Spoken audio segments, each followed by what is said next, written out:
తెలంగాణ బీజేపీలో నాయకుల మధ్య వ్యూహాత్మక పోటీ రాజకీయ వర్గాల్లో చర్చనీయాంశంగా మారింది. సీనియర్ నేతలు తమ ఆధిపత్యాన్ని కొనసాగించేందుకు మైండ్ గేమ్స్ ఆడుతున్నారు. ఒకరికొకరు గట్టి పోటీగా భావించి ప్రత్యర్థుల ప్రభావాన్ని తగ్గించేందుకు ప్రతి ఒక్కరూ తమ సొంత గుట్లు తయారు చేసుకుంటూ ముందుకు సాగుతున్నారు.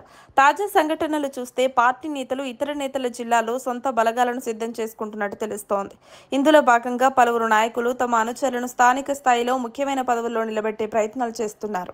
ఇందుకు అనుబంధంగా మల్లారెడ్డి కోడలు ప్రీతిరెడ్డి కేంద్ర మంత్రి బండి సంజయ్ను కలవడం రాజకీయంగా కీలక పరిణామంగా మారింది. బోనాల సందర్భంగా హైదరాబాద్ పాత బస్తీలోని ఓ బీజేపీ నేత ఇంట్లో విందు కార్యక్రమంలో బండి సంజయ్, ప్రీతిరెడ్డి కలిసి భోజనం చేయడం రాజకీయ వర్గాల్లో వివిధ రకాల ఊహాగానాలకు దారితీసింది. గతంలో బీఆర్ఎస్లో మంత్రిగా ఉన్న మల్లారెడ్డి ఇప్పుడంటే బీజేపీలోకి అడుగు పెట్టనున్నారన్న ప్రచారానికి ఇది బలాన్నిచ్చింది. ఇదిలా ఉండగా బండి సంజయ్ను బీజేపీ రాష్ట్ర అధ్యక్ష పదవి నుంచి తొలగించాక ఆయన కొంతకాలం సైలెంట్గా ఉన్నప్పటికీ కేంద్ర మంత్రిగా పదవి లభించిన తర్వాత మళ్లీ క్రియాశీలకంగా మారారు. రామచంద్రరావు రాష్ట్ర అధ్యక్షుడిగా వచ్చిన తర్వాత సంజయ్ తన బలాన్ని తిరిగి చాటేందుకు ప్రయత్నిస్తున్నారు. పార్టీలో తాను అనుకూలంగా ఉండే వర్గాన్ని నిర్మించేందుకు పావులు కదుపుతున్నట్టు సమాచారం. ఇదే సమయంలో ఈటెల రాజేందర్తో బండి సంజయ్ మధ్య కోల్డ్ వార్ బహిరంగంగా మారిన సంగతి తెలిసిందే.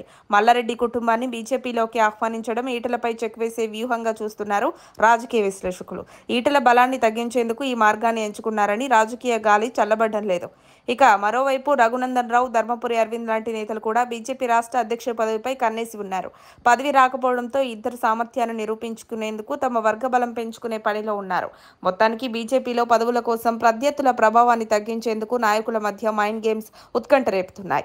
తెలంగాణ వ్యాప్తంగా పార్టీని నియంత్రించే అధికారం కోసం చక్కటి వ్యూహాలు రూపొందిస్తూ సీనియర్ నేతల మధ్య అంతర్గత పోటీ రాజుకుంది. ఎవరి ఎత్తు ఎవరి గేమ్ పనిచేస్తుందో చూడాలి. మరిన్ని అప్డేట్స్ కోసం మా కాయ్ టీవీని సబ్స్క్రైబ్ చేసుకోండి. మా వీడియో కనుక మీకు నచ్చినట్లయితే లైక్ చేయండి, షేర్ చేయండి. మీ విలువైన అభిప్రాయాలను కామెంట్ బాక్స్లో తెలియజేయండి.